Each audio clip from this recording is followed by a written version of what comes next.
Nu tai sveiki, draugai. Sveikinu atvykus į Python Challenge ir paskutinės kelias dienas kūrėme žaidimuką, tačiau jį padėkime kol kas į stalčių.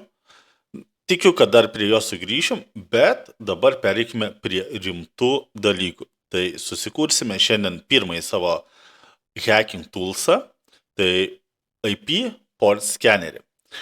Nelaikykime dramblio kambaryje, kaip sakoma, ir aptarkime trumpai, kas yra tas IP adresas. IP adresas tai tavo absoliučiai visų įrenginių, kurie jungiasi prie interneto, tai yra adresas, panašiai kaip namų adresas, jeigu labai paprastai šnekant, ir tik tai, kad skaičiais. Ir tikrai manau, kad dauguma iš jūsų yra matę tokius skaičius kaip 192.168.1.1 arba 127.0.0.1. Tai būtent tai yra IP adresai ir kiekvienas device'as, kuris jungiasi prie interneto jūsų namuose, jį turi. Kas yra portai? Antras drambliukas, tai tarsi namų durys, jeigu labai paprastai šnekant, jeigu kitaip, jau šiek tiek moksliškiau, tai yra servizų portai, tai prievadai, per kuriuos mes jungiamės. Kaip keli pavyzdžiai, tai būtų 22 portas, tai dažniausiai naudojamas SSH prisijungimui prie serverio, 80 portas naudojamas svetainiam HTTP protokolu, 443 HTTPS, saugesniam web protokolui ir taip toliau. Iš viso portų yra apie 65 535, jeigu neklystu, yra du skirtingi portų tipai, UDP ir TCP, bet ties to neapsistokime ir pereikime, kamgi reikalingas tas skeneris. Visų pirma, leidžia patikrinti, ar viskas veikia mūsų tinkle tai, kaip norime. Antras dalykas, ar mūsų device'ai neturi bereikalingų atidarytų portų, kurie turi pažeidžiamumus ir galėtume jais pasinaudoti, bei kibernetinio saugumo pagrindams. Visų pirma, jeigu rasime portų, kurie yra atidaryti be reikalo, turėtume juos uždaryti ir galų gale galėsim patikrinti, ar mūsų namuose visi prietaisai yra saugiai, bent iš portų, dalinai saugus iš būtent atidarytų portų pusės. Taigi nieko nelaukim, manau, ir pereikime prie kodo rašymo. Jeigu turėsite klausimų, drąsiai klauskite komentaruose ir sekančio video pradžioje juos aptarsime. Beje, prieš pradedant labai trumpa informacija, tai porą pamokų dariau laivų, būtent su Pythonu laivų nebebus, viską darysim video, tai manau bus paprasčiau, paliksime laivus būtent kibernetinio saugumo, tai ethical hacker paskaitom ir pasidalinti savo patirtimi ir panašiai. Taigi, užsišnekėjau, galime startuoti su kodo rašymu. Visų pirma, ką reikėtų daryti, tai susikurti failą Pythono, main.py, ir šiandien naudosime dvi bibliotekas, tai import socket, tai leidžia bendrauti mūsų tinklui, ir import from datetime, import datetime. Tai leis mums sekti laiką ir galėsime matyti, kiek užtruko mūsų portų skanavimas. Ir pradėkime nuo funkcijos sukūrimo, dev scan ports, ir ką reikėtų perkelti, tai mūsų target, tai taikinys, start port, tai nuo kurio porto pradedam, tai tikriausiai reikėtų nuo pirmo, manau, ir tada end port. Tai end portas nedarysim 65 000, manau, 1024 mūsų pamokom užteks, nes tai yra pagrindiniai dažniausiai naudojami portai. Aišku, gerai, darant pilną skeną, tikrai gerai yra skanuoti visus portus. Ir galų gale galim atprintint, pasidarom formatą, pradedamas nuskaitimas arba skenavimas ir mūsų targetas. Žinosim, ką mes skanuojam, ir nuo start port, nescan start start port iki end porto. Turiu ir tokį failiuką su ikonom, galim šiek tiek pasigražinti mūsų programėlę.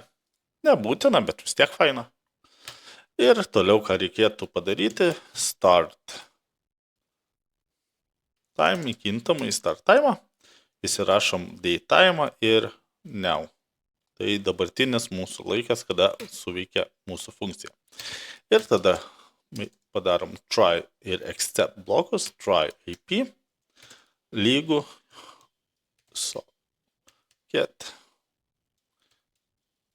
get host by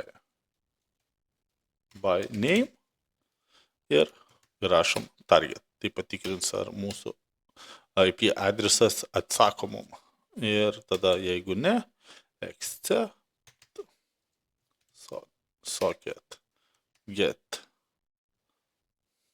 negeto guy error turėtų būti ir print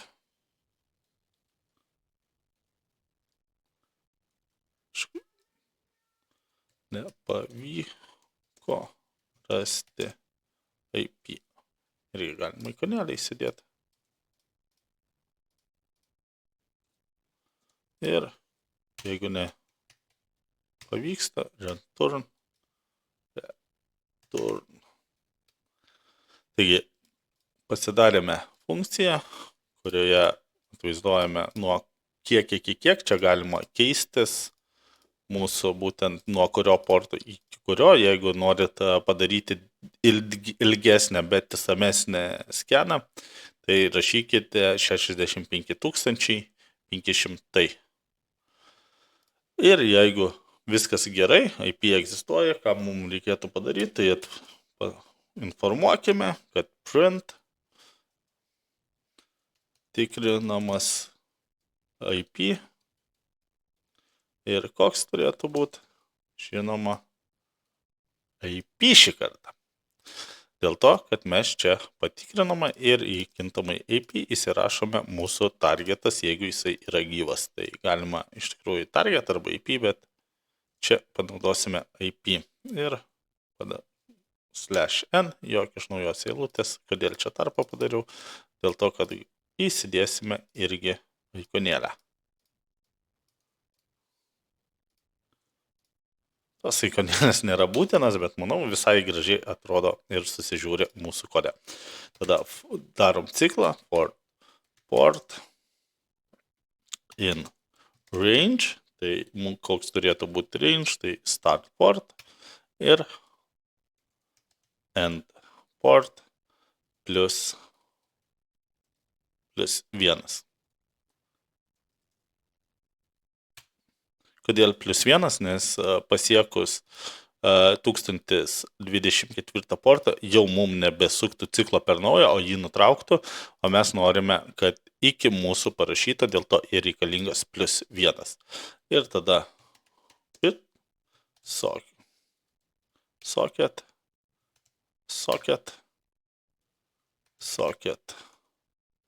f inet socket.sock stream s kaip pavyzdys ir s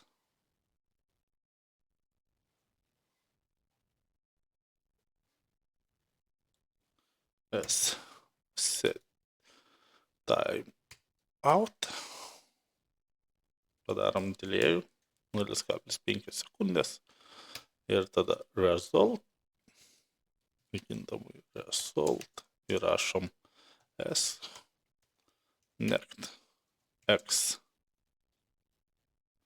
IP port. Iš tikrųjų, apie tas visas bibliotekas, socketus galite pasiskaityti, aš čia neturiu įsidiegęs, bet jeigu norėsit, kaip susikonfigūruoti tinkamai būtent Visual Studio Code, galėsiu padaryti atskirą pamoką, specialiai aš čia nieko nesidėgiau, nei pagalbininkų, nei čekerių, tam, kad galėtume rašyti kodą ir matytume, padarytume, jeigu netyčia kažkokias klaidas ir jas galėtume spręsti taip besimokindami toliau. Ir tada if result yra lygu 0, tai tada mėginam try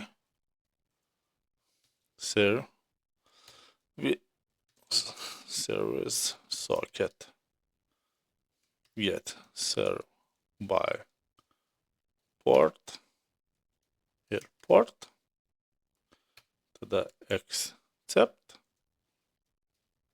service nežinoma paslauga. Ką čia padarėm, tai įkintam į servizę, patikrinam į socketo bibliotekos mūsų portą. Jeigu jisai egzistuoja, tai parašo, koks servizas ant jo veikia, tai tokia labai geras dalykas, kaip pavyzdys FTP ar Apache ir panašiai. Jeigu tokio bibliotekoje nėra, tai prie būtent atsakymo mums rašys nežinoma paslauga. Ir tada galime print F. Užsidėkim pliusiuką. Oi, nustūmiau pelytę kažkur, kur nereikia. Kodėl? Ok, čia rašo. Užstrigo tikriausiai. Pasidarau kelias tarpas, kad būtų geriau jums skaityti ne prie pat pačios. Ir rašom atidarytą port ir TCP ir galime padaryti būtent mūsų servizę, jeigu jisai egzistuoja. Ir toliau, ką darom, tai būtent ciklą prasukom, padarom įkintamai end time ir rašom date now. Tai kaip žinia, čia įrašėm startą, šitoj vietoj, kur, čia startą, kada paleidžiam, o kada jau pasibaigė skenas, atvaizdavo, turim end time ir pagal tai galim apskaičiuoti, kiek laiko užtruko. Tai total lygu end time'as atimti start time'ą. Ir taip mes turėsime, kiek laiko užtruko mūsų skenas. Tai print F galim vėl pasidarome iš karto naują eilutę, kad mūsų kodas nebūtų sugrūstas ir skenavimas baigtas per ir total. Štai turime atvaizdavimą, kada baigtas, galime ir ikonėlę įsidėti taimo laikroduko.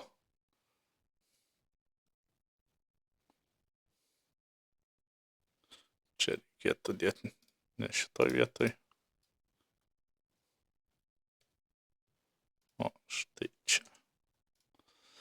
Ir kas mums beliko, if name lygu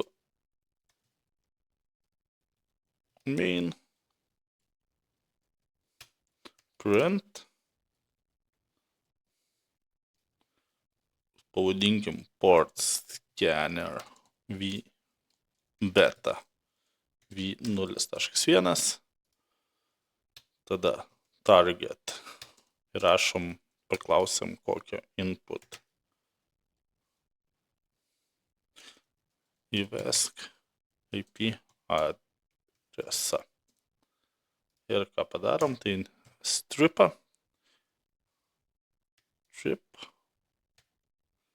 tai apkarpom, kad jeigu padarėm priekį arba gale tarpų, išvalytų ir iškviečiam funkciją scan port ir įvedam mūsų target. Galime pamėginti paraninti view terminal ir pasidėdikim ls, yra mūsų failas ir python 3 main.py. Matom, kad turim iš karto klaidą, sintaksės klaida ir neuždėjome šitoj vietoj dvitaškio. Mėginam dar sykį, clear ir neįsaugojau failo. Dar sykį.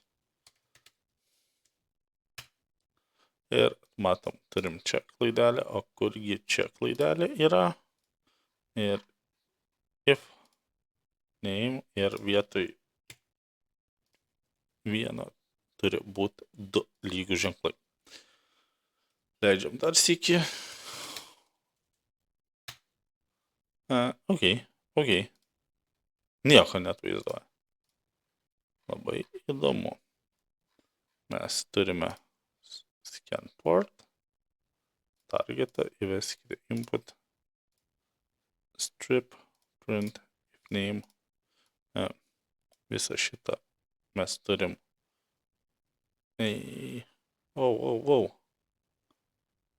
Visą šitą atitraukiam čia. Nes kadangi yra mūsų, jeigu padariau tarpą, tai reiškia, kad yra mūsų funkcijai. Mums nereikia, jog mūsų būtų funkcijai, dėl to nieko ir neatvaizdavo. Ok, įveskime IP adresą. Aš kaip tik turiu paleidęs serveriuką, kuris tikiuosi atsigavo.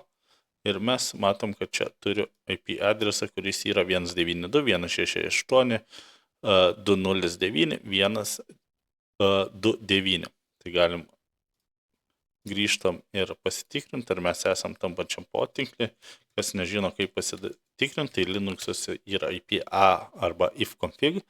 Ir matom, kad mes turim labai panašų IP adresą, skiriasi tik paskutiniai skaičiai, tai reiškia, kad mes esam tam pačiam potinklį ir galime skanuoti. Tai vietoj 32.129 ir spaudžiame Enter. Ir matom, turime klaidelę. Tikrinimas prasidėjo, tai pradžia yra labai gerai, viskas super. Ir matom, kad turim 18 eilutį S timeoutą. Tai varom pažiūrėti, kurgi ta klaidelė. 18 eilutė, S timeout. Ir kodėl mums ją čia rodo, S set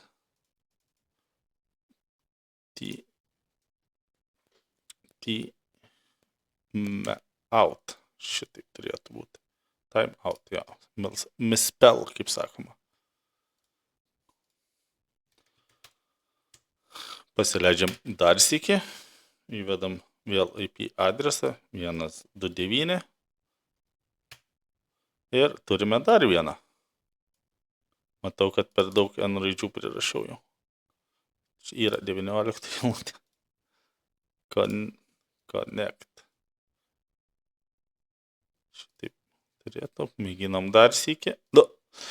Šiandien nemažai klaidų, bet visai smagu. Jas tikrinam, mokinamės tvarkyti, ieškom klaidelių.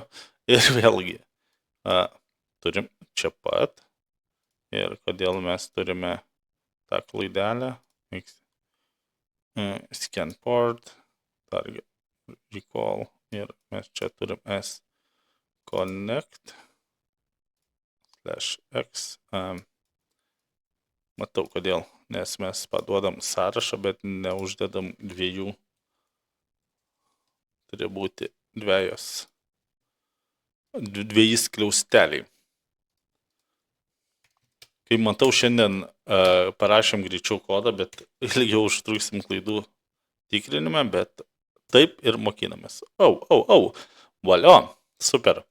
Tai kaip matom, šitam serveriukai yra atidarytas 21 portas, tai yra FTP, atidarytas 22, 23, 25, 80, 111 ir taip toliau portai.